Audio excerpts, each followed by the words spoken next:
Jasmine will never back down. Jasmine will throw hands before she backs down. These two get into an epic screaming match, and the rest of the cast is starting to get a little bit nervous because no one's ever seen Gino like that, and Jasmine will not back down. They know that. Man, worse, asshole. I am not the same person. This is like when she was screaming at Natalie in the bar. She will just blurt out anything to hurt that person, and she's gonna tell us that now she can regulate her emotions. I'm not the broken Jasmine who couldn't regulate her emotions. Are you out of your mind? I think that Yara probably has to be the most level-headed person in this mansion. She's like, Gino was actually really hurt, and Jasmine's trying to clear her name, but we can all see through it. Nobody's gonna believe her, Cut Gino. the cord. That's Spanish. If I could speak Spanish, I would scream at you right now. Everyone's trying to tell Gino, dude, quit giving into her little games. You get sucked in, and you're making yourself look bad in the process. Jasmine decides she's gonna get ready for bed. But before that, she has one more thing to do. She sees Gino's suitcases sitting in the hallway. So she takes her drink, she dumps it inside of his bag, and then she takes off her panties, rubs it all over his stuff, and then shoves that into his bag. If you don't want. Brother,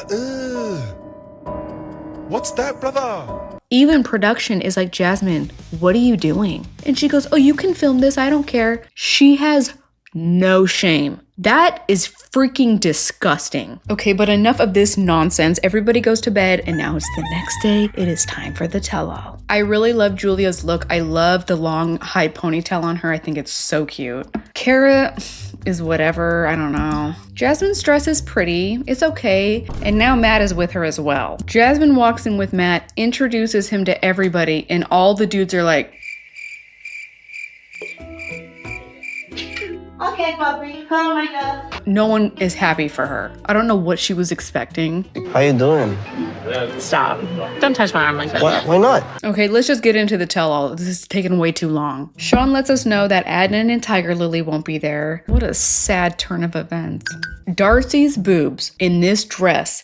This is so horrific. This is so embarrassing. We can see her left areola. It's there. And do you think if Georgie said to her, hey babe, I don't really like that dress on you, do you think she'd take it well? And look at Georgie. He looks fantastic. Sean asks everyone, he's like, how you doing? Blah, blah, blah. She gets to Julia, and Julia immediately breaks down and walks off of the stage. All right, the first couple we're gonna get started with is Jasmine and Gino. She asks Matt, what is it like seeing Gino today? Why wouldn't she have asked Gino, what is it like seeing Jasmine's baby daddy on the stage? Matt's like, I don't know, it's fine, I guess. I mean, we haven't talked, I don't know. And then we learned that Jasmine took her wedding ring from Gino. She had it schmelted down and turned into earrings for Matilda.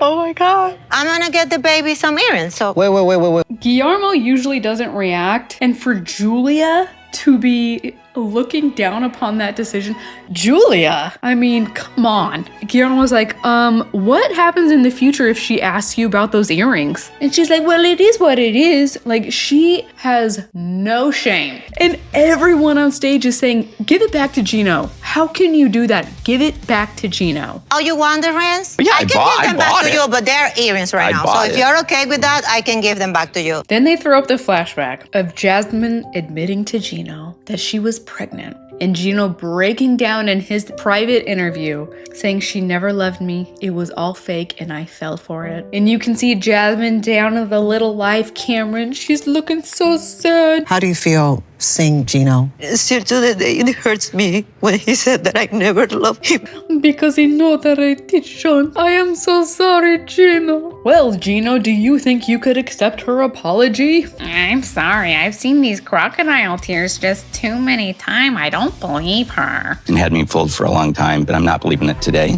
I believe this crocodile tear crying stuff for a long time. And then Jasmine completely shifts gears. I have been through so much in my life. I have been so hurt by you, Gino. Our relationship was one big fraud. It was one big scam. Most of the other cast members believe him and agree with him, but Lauren doesn't. Lauren's like, no man, she passed that lie detector test. She was sucking on your toes. Okay, Lauren, you have to know that lie detector tests get it wrong a lot of the time. That's why it's not admissible in court. And Jasmine's a little tiny itty bit psychotic and a liar, so I'm not surprised that she would pass that test. But then things take a big fat 180 when Georgie asked Jasmine, why wouldn't you just end your relationship with him if he wouldn't sleep with you and you needed that so badly? She goes off the rails. Decide to drop Exactly, it's my fault. No. Go ahead, Georgie, bring the victim. Blame the victim.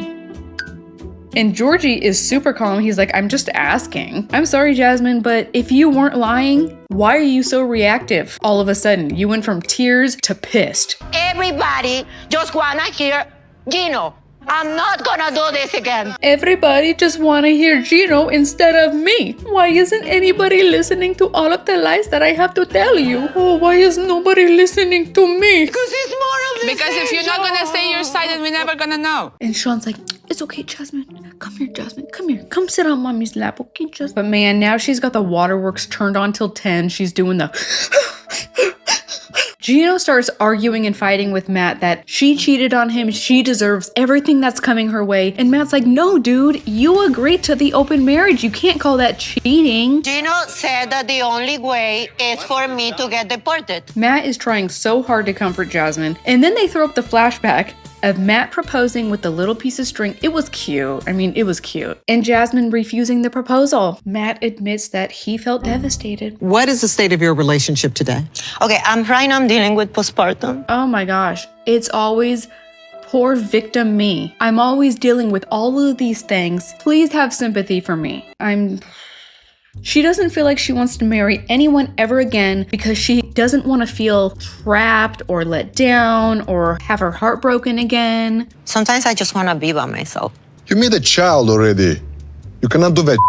Seriously, what is wrong with you, Jasmine? Her entire life, she has been living for herself. I think that child Don't do or that. not, my feelings should be validated. I think that regardless of me bringing a child into this world, you should validate my feelings. Jasmine is trash. Jasmine really is a whore. And I know we should never call women whores, but have you noticed that Jasmine calls every woman that she hates a whore? Why is it okay for Jasmine to say it? And she's the one who's acting that way, but we can't say it about her? Huh? What argument are you trying to make? I'm not ready to that kind of commitment.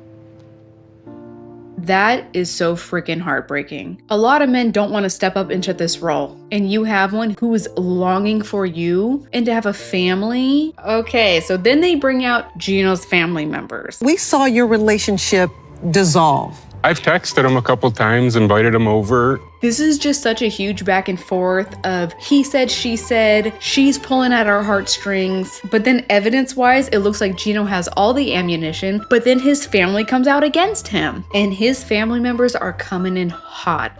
They are pissed with him, except for Anthony, his little nephew. The nephew is on Gino's side. If you don't agree with how Gino sees something, you're wrong. No, that's not true. Oh, that's not true. Gino tends to say this a lot, and Gino has been caught lying a lot. Gino didn't want to introduce any of his immediate family to Jasmine. That's not true. Again with the it's not true, but did we even know that Gino had sisters? I can't remember if we knew that or not. Why would you keep her a secret? So Michelle's trying to tell Gino, hey man, she's all alone in the States and you kicked her out. And Gino's like, I kicked her out because she was cheating on me already with Matt. You don't want this to be heard. Here, let me get real close so you can hear this. All right? Okay. Who was doing the monk chant in the back? Okay, so they calm everyone down, and Mr. Dana's like, okay, you know what? She was begging and begging to meet your family members, and you wouldn't let her. Oh, she had the opportunity on Christmas. Why are you making her wait for a huge holiday like that? And that was also, I think, a holiday where you guys had a huge fight. A year and a half after she was living here already. A year and a half? What was he doing? You are my family, but when you open your mouth, it's so easy for me to go, what the is wrong with this guy? I guess the big secret that Dana wanted to reveal was the fact that 1 week after Jasmine had arrived in America, he told Dana he knew he didn't want to be with Jasmine. And of course, Gino goes, "That's not true. I never said that." But dude, what reason does he have to lie? He has nothing to gain. Gino and I would go to lunch a lot. And he had said to me, I knew 1 week after she got here I didn't want to be with her. I knew it. That's why he didn't want to be intimate with me. He knew he didn't want to marry her, but then he goes on to marry her. So what is happening? Before you even married her, before you got married, you knew. You make it so easy for me not to like you. That is pretty freaking devastating. Like, how are you gonna argue that? His nephew Anthony chimes up and he's like, no, they were being intimate before the last resort. And everyone's like, how do you know? How do you know that Matt and Jasmine were being intimate? And there's really not a good excuse. And then Gino says, I have proof. I went and did my own research to find out the number that was showing up in the phone records. I had to prove it was Matt's number. Oh my gosh, the glasses at the end of his nose. He just keeps getting more dorky, you guys. I don't know how he thinks this is like devastating evidence. It's not. I've seen several, and every day. How long would they talk for? It varied. Sometimes it was short, sometimes it was longer. But she has a great argument for this. He was her ride to the gym. This isn't evidence of anything. She didn't want him to take him to the gym anymore for a reason. It was more of a cover-up. Okay, now wait a second. He's saying that Jasmine told him she didn't want him taking her to the gym anymore? She didn't want him to take him to the gym anymore for a reason? Well, that's a little bit different. And why would she say that? 12 seconds later. Natalie comes walking out. I think she looks really beautiful. I really like her dress. I love the color. I love the fit. Listen, the whole experience was traumatic. I'm here today because Jasmine. Tell us, Natalie, how do you feel about seeing Gino after all of the drama? Oh, and Jasmine's just sitting there with her arms crossed. She doesn't like this girl. And I don't understand why she doesn't like this girl, because she learned that Natalie never knew any of these things. If Natalie had known that they were in an open marriage, Gino and Jasmine were kind of finagling to get back together again, she would have never been dating Gino. But she didn't know. Put your hands on me. I'm not gonna play this game. No. Bye. So this is now the second time someone is disagreeing with Jasmine, and boom, she gets up to leave. And I absolutely think that Jasmine owes Natalie an apology. I mean, Natalie did come in pretty hot, but I think she has every right to be angry. She runs off, and that's exactly what she did to me. Please come back and sit down so we can talk. If I'm being honest, Natalie being so aggressive like this, it doesn't really make her any better than Jasmine. Natalie is 53 years old. I had no idea. She looks freaking fantastic. 53, look at that. And then we get the flashback of Jasmine meeting Natalie for the very first time. Ode to joy.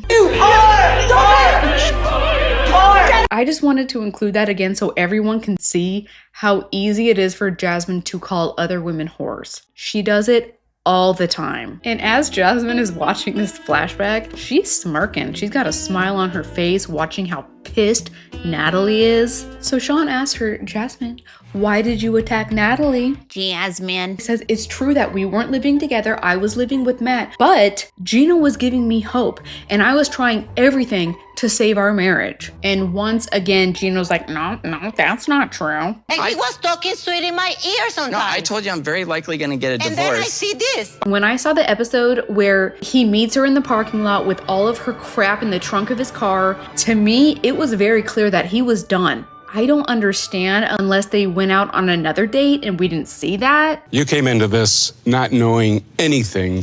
I remember we had a conversation. And this is totally true, which is why Natalie probably isn't on the show anymore, because she doesn't cater to this BS. I needed to make sure he had closure with you. I didn't get that. You should have pushed him, not me. Jasmine should have never attacked anybody, but she does owe Natalie an apology. Natalie was an innocent bystander. She was wrangled into this mess. It wasn't her fault. I'm a 53-year-old woman. I don't need to be chanted whore, and thrown out of a place. I agree. And Jasmine is just sitting there as proud as can be. So then, because Jasmine isn't saying anything, Natalie starts screaming at her that you're a narcissist, you're a poor excuse of a woman, shame on you for what you did to me. Good luck to you in life. La da da da la. Kara chimes in and she's like, I think that Jasmine has very narcissistic tendencies. And of course, Gino's like, oh yeah, me too. I think she's a narcissist too. And then Yara chimes in and she's like, yeah, man, look at her. She's just sitting there singing. Gino, what do you plan to do about this? I'm going to revoke paternity and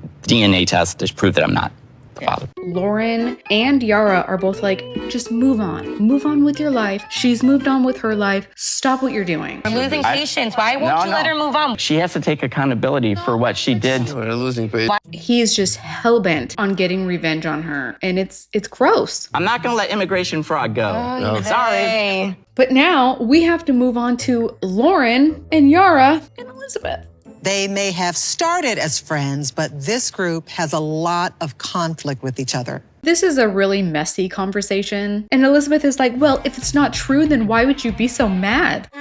Which is really freaking stupid because if it's not true, of course she would be mad. Why are you so pissed if it's not true? Yeah, That's what I why wanna are you know. keep denying it and after this affirming it and denying? I really think that Elizabeth and Andre don't feel good about their marriage or themselves unless they're attacking other people. I don't know. Like, I never hear them just having nice conversation. They're either arguing or they're gossiping about other couples. We can't trust each other because you open your mouth. I open my mouth. Honestly, I'm kind of glad that Lauren went off the deep end. She has been holding it in for a very long time, which is hard for her to do because she has tics. And Elizabeth is like, I don't understand. This isn't adding up. You don't trust me. We're not friends anymore.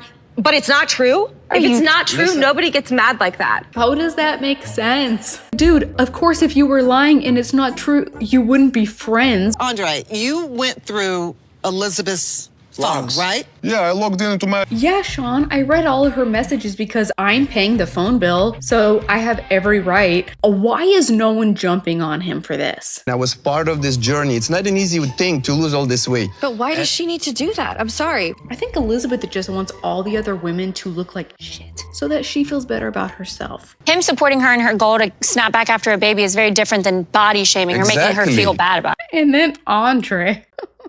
I was looking at the text messages. You told Lauren that you're going to bars, you are checking out other women that don't look like Lauren, and you want Lauren to look like these women. Messages, and you're doing it, and you got caught. Shut up! Oh, Lord. And then frickin' Andre, he can't handle it. So he's like, let's go outside and fight. Fight, I don't give a Andre! Let's go. You know what? I wish Alexi would. In the next episode, Guillermo is going to give Kara a lap dance. Jasmine will beg Matt to suck on her toes. Darcy and Georgie are gonna fight about hoochie time. What's up with a sex situation, seriously? Oh, and Ron and Betty are going to be joining us. Hip hip hooray. Can't wait for that crap. We may or may not hear about Kara's DJ boyfriend wannabe. I don't care about Kara. Care about Kara. Don't care about Kara. Oh, and you know what I'm really looking forward to? Jovi's like, hey, Gino, do you have those phone records? Because we should call that number and see if Matt's phone rings. And Gino looks a little bit worried. Anyways, thank you so much for hanging out with me until the end. I love my audience. You guys really are the best. Thanks for sticking with me, and I will see you guys in the next episode. Bye.